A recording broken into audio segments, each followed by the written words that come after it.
Sige. Okay, so today we're going to discuss about conflict management and crisis management. Very important, no? And very complicated and challenging, no?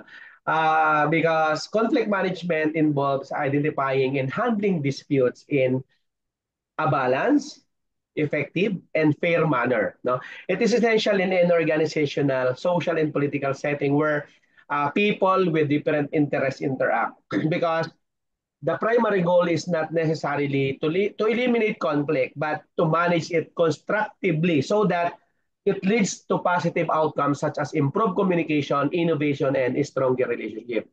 Conflicts, of course, arises due to various reasons, no, including poor communications. Again, number one, poor communications.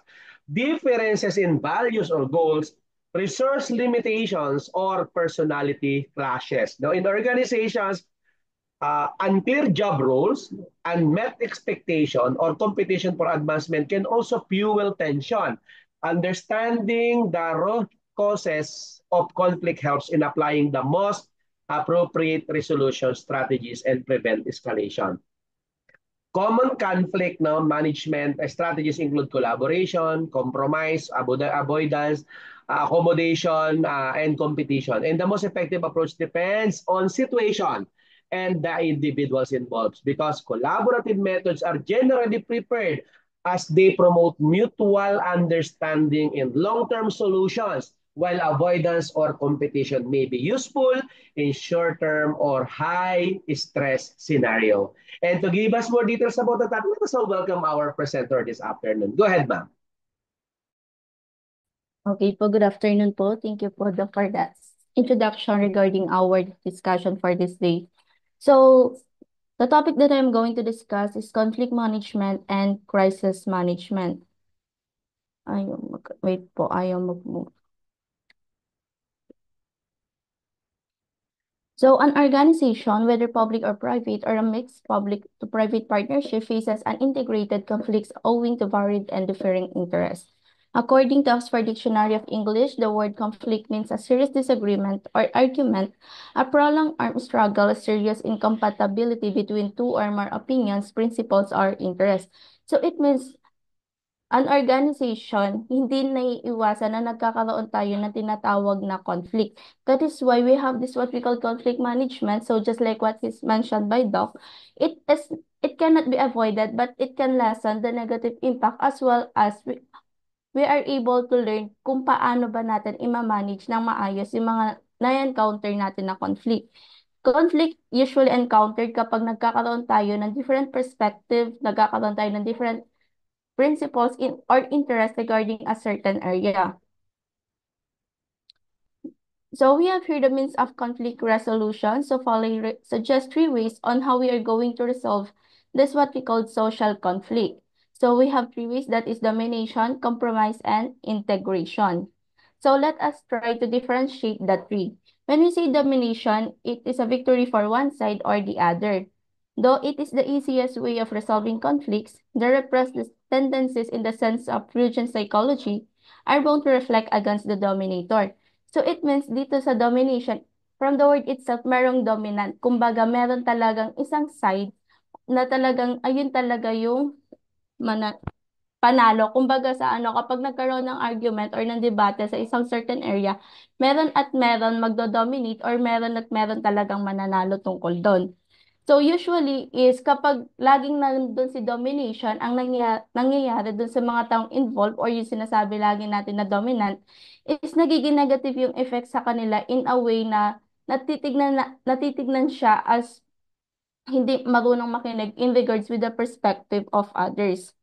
Next is yung tinatawag natin na compromise, which is the second method that each side gives up something in order to have peace. Kung kung kay domination, may nagdo-dominate dito is dito sa compromise, yung two parties involved natin is they are willing to give up their perspective or opinions para lang magkaroon tayo ng tinatawag na peace. Kumbaga sa ano, si domination, meron tayong winner as well as loser. Pero pagdating kay compromise, since they are both willing to give up kung ano man yung pinaglalaban or stand nila dun sa isang area na yon, ang nangyayari is lose to lose ang dating. The third one, we have integration. Foley, Foley has argued that when conflicting interests meet, they need not oppose but only confront. So it means hindi naman kailangan na porket negative or magka-contradict kayo ng perspective or ng paniniwala tungkol dun sa isang bagay is kailangan nandun lagi si argument or yung pagtatalo. All we need to do daw is to share kung ano or i-express kung ano man yung stand natin dun sa isang bagay. What should be sought in this confrontation of differing interests is an integrating that gives all sides what they really desire. So, kung isa-summarize natin, si domination, merong winner, may loser. Si compromise, parehas silang loser. Pagdating kay integration na tinatawag natin, they both considered as winner kasi they are going to integrate or they are going to try to interconnect or gagamitin nila yung dalawang decision na yun, yung magka-opposite na yun, to make a specific decision na hindi makaka-affect ng negatively doon sa isang party. So we have here the phases. Wait po. So we have here the phases of conflict resolution model. The first one is the what we call awareness phase. This stage involves reaching an awareness of the negative emotional states in a conflict. So the first stage po talaga natin para malaman natin na para masabi natin na may conflict, of course, kailangan is aware muna tayo na nagkakaroon ng contradicting perspective or argument doon sa isang sitwasyon. So we have here an assertion, stand, as well as control. An assertion where one party attempts to influence the opposite party or parties in their favor. So dito sa assertion is we are trying to express our stand wherein we are trying to influence para maging pabor sa atin yung magiging decision or yung magiging pananaw ng ibang involved din. Next is stand. It is where one party takes on an issue that is opposed by other party or parties. So dito is meron lang tayong iisang stand or kung ano man yung, for example, kung agree ba tayo doon sa sinasabi sa atin ng manager natin or hindi, kung feeling ba natin advantage yung magiging effect ng technology, for example, but for others, ang stand nila negative talaga yun. So that is what we call stand. Next is control. It is where one party attempts to influence the behavior of the other party or parties. So dito, we are trying naman na i-express natin yung idea natin or yung perspective natin while trying to influence yung magiging action or yung magiging behavior din nila. Next is what we call self-preparation. So after being aware kung ano man yung kung ano man yung magiging present ng conflict, is magkakaroon tayo ng tinatawag na self-preparation. This is the second phase wherein it involves accessing and maintaining resourceful state. This phase involves a considerable amount of time depending on the context. So dito is especially in organization, hindi tayo pwede basta-basta magkaroon ng decision without considering the both parties. Kumbaga sa we are trying to give ourselves a time for us to be prepared enough kung ano ba talaga, kung yung decision na kailangan gawin dun sa isang sitwasyon. Yes. Next is conflict reduction phase. So we have here 5. First is to listening to disputing parties' views by inviting them. So the first thing that we can do, of course, is to listen kasi we cannot understand kung ano man yung gusto nilang sabihin kung hindi rin tayo makikinig. Next is expressing management's point of view. Third is check on how they understand or comprehend.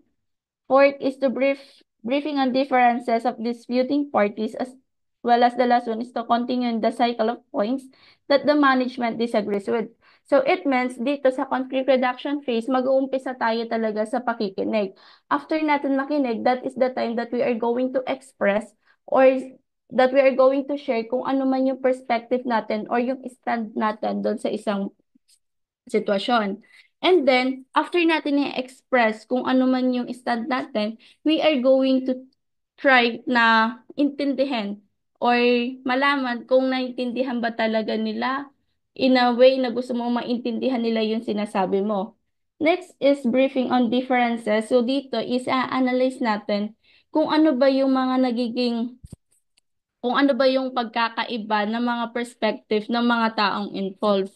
May nag-chat pa. Next, then after ma-analyze yung pagkakaiba, is uulit po tayo ulit dun sa first step natin wherein we are going to listen. Kasi it does not mean naman na na-express na kagad yung isang idea, nagkakaroon na kagad tayo ng solution. Kumbaga, paulit-ulit to habang hindi nagkakaroon ng final decision na makabubuti din sa organization. Chat ba? Next is negotiation phase. This is the fourth phase wherein relating to conflict resolution. Negotiation is a communication process where each party attempts to influence each others to get what they want. So for example natin, 'di ba, sa mga business, meron tayong mga tinatawag na negotiate wherein we are trying na makuha yung or ma-influence natin yung behavior or yung decision nila and para pumabor sa atin kung ano man yung gusto natin. So that is negotiation phase. Next, we have here the crisis management. So yung kanina is conflict management. It focuses with the communication on how we are going to handle the different perspective, different interests, different point of view of an individual in an organization. So next, we have here the crisis management. So any organization could face circumstances which are unpredictable, uncontrollable, and negative to an extent that they could threaten its very existence. So kung yung conflict natin usually na-encounter natin sa different point of views, dito si crisis management, yung crisis natin, it can leave a major impact dun sa ating business or dun sa ating company or organization. Kaya ang sabi dito, it could be a threat dun sa existence ng ating organization. According to Oxford Dictionary of English, the term crisis management means the practice of taking managerial action only when a crisis has developed. So that is according to Oxford. Pag sinabi daw natin crisis management, dito yung nagkakaroon tayo ng decision or ng mga action kapag nandiyan na po si crisis or nandiyan na yung mismong problem. Crisis management refers to the process of planning for implementing the response to a wide range of negative events that could severely affect an organization. So dito, since as I define the crisis, wherein it can damage the reputation, the existence of your business, it is very important na meron tayong tinatawag na crisis management for us to make sure na mag-exist or tatagal yung organization natin ng maayos. So we have here three phases of crisis management.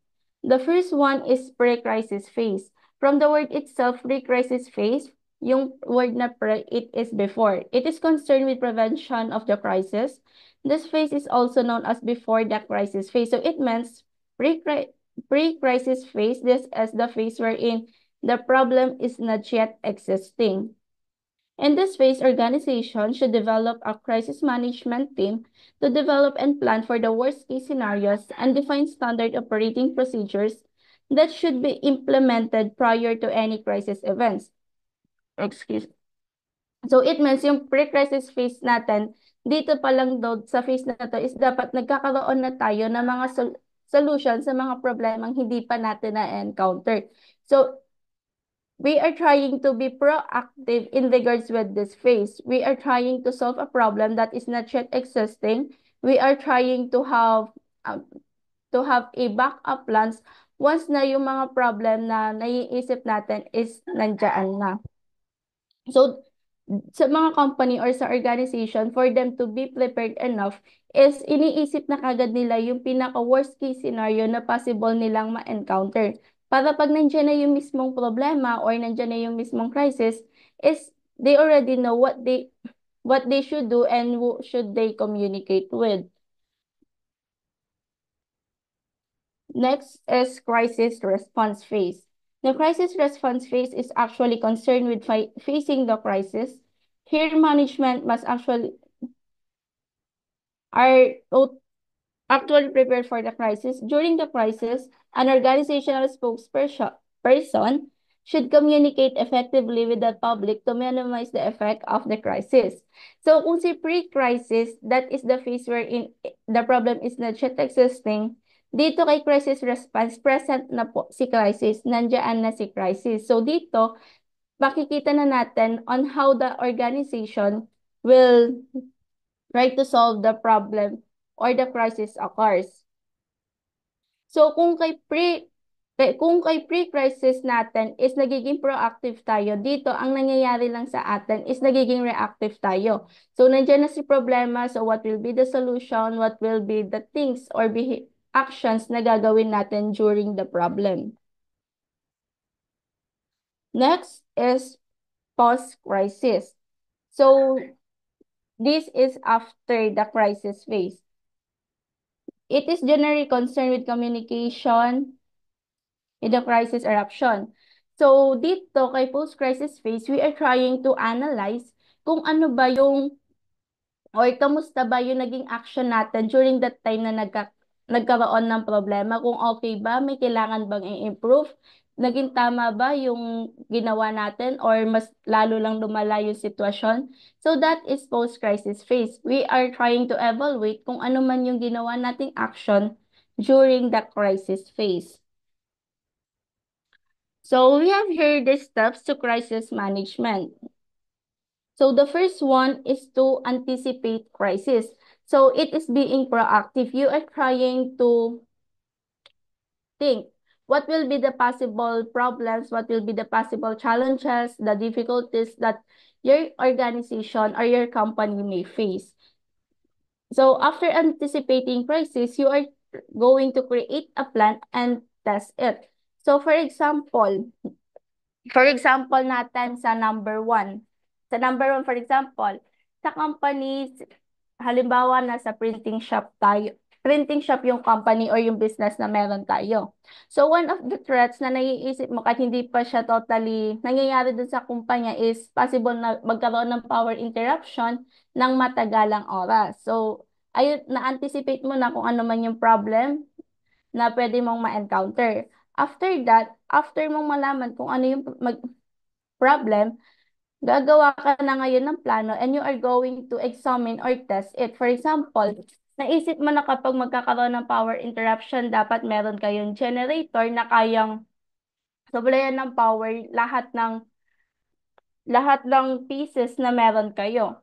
So, you are trying to test kung yung generator ba na meron na nabili nyo or ininvest nyo is kaya niya ba talaga supplyan or baka hindi niya kaya for a long hours. Next is to identify your crisis communication team. So it is very essential na alam natin kung kanino tayo makikipag-communicate once na nagkakaroon tayo ng crisis. For example, nagkaroon tayo ng crisis in related to financial. Of course, ang mga may kinalaman sa financial team or financial department, sila din yung pinakamakatutulong sa atin on how we are going to solve the problem in related to financial. Kaya nandiyan si auditing, si accountant, nandiyan din si auditor, si mga financial manager natin. So it depends po yung communication team natin kung ano bang problema, kung sa financial ba, sa operation ba, sa mga admins ba, doon ba nagkaroon ng problema. So kailangan alam natin kung kanino i-communicate. Kasi baka makipag-communicate tayo kay financial pero hindi naman pala in regards with financial yung kailangan nating isolve. Baka may kinalaman sa operation, baka may kinalaman sa admin. So maling team yung na-communicate natin doon. Next is establish notification and monitoring system. So dito, for the organization or for the company to avoid yung talagang napakalaking impact na mga ma-encounter nilang crisis, it is very essential na nagkakaroon po tayo ng monitor or tinitignan natin kung kamusta ba ang company, kamusta yung operation, kamusta yung nangyayaring transaction within the company, kamusta yung mga employees natin, kamusta yung mga different departments natin. Next is communicate, communicate, communicate. So it is very essential. Pinapakita dito kung gaano ka-importante yung tinatawag natin na communication. Kasi it is very hard to solve a conflict as well as crisis if we do not know how to communicate or hindi natin alam paano ba sasabihin sa kasama natin sa organization yung mga nangyayari. Baka pilit nating sinasarili yung mga problema ng isang organization, then pag lumaki, doon pa lang natin sasabihin kung saan pwedeng mas malala or mas mahihirapan na tayong isolve yun kasi nga we did not communicate with the people involved. And last one is post-crisis analysis. So dito, you are going to analyze kung ano ba or meron ba kailangang i-improve dun sa naging solution or dun sa naging actions during the situation. Or baka masyadong nagpanic yung mga taong involved or yung mga nasa organization kaya hindi naging maayos yung flow pagdating sa pag-solve ng problem. So that is post-crisis analysis. So to sum it up, yung crisis and conflict management natin, these are both essential kasi it will help the company to avoid hindi naman literal na maiwasan, hindi rin literal na ma-eliminate, but to avoid and to manage ng maigi kung ano man yung ma-encounter nilang problem. It may be a problem from the different perspective or another area ng isang business na, or ng isang company, ng isang organization na pwedeng magdulot ng negative outcome pagdating po sa company natin. So that's all for crisis and conflict management po.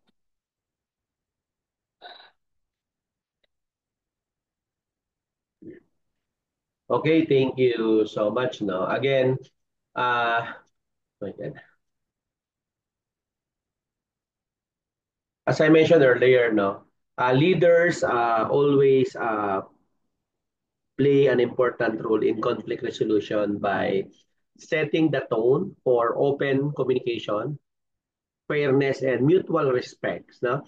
Because I believe no, effective leaders listen actively, mediate impartially, and encourage team members to express their concerns constructively.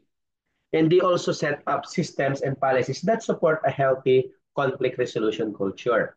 Because crisis management, as our presenter mentioned, refers to the process by which an organization or government deals with a disruptive and unexpected event that threatens no, to harm people, property, or the institution's operations or reputation. Unlike conflict, a crisis management or a crisis often requires immediate attention and rapid decision making under pressure to prevent or reduce damage. No? There are generally four phases no, in crisis management. Again, sabi nga niya, prevention, preparedness, response, and recovery. Ulitin ko, prevention, preparedness, response, and recovery. Prevention in a sense that you are focused on reducing risk. Preparedness involve planning and training. Response include immediate actions to contain the crisis, and recovery centers on restoring normalcy. No, a good crisis management kasi plan addresses each phase thoroughly. No? So, clear, honest, and timely communication is vital in crisis situation because it helps maintain trust, dispel rumors, and provide direction. No? Organizations should have designated crisis communication teams and protocols for engaging with stakeholders, so the media and the public, to ensure consistency and accuracy in messaging during turbulent times. No? While conflict and crisis management are distinct, they are interconnected. Poor conflict management can lead to crisis, and crises often exacerbate underlying conflicts. So, organizations should integrate both disciplines into their governance and training frameworks, no? Promoting a proactive culture that minimize risk and build resilience in the face of adversity. Okay? So I think that's it for this topic.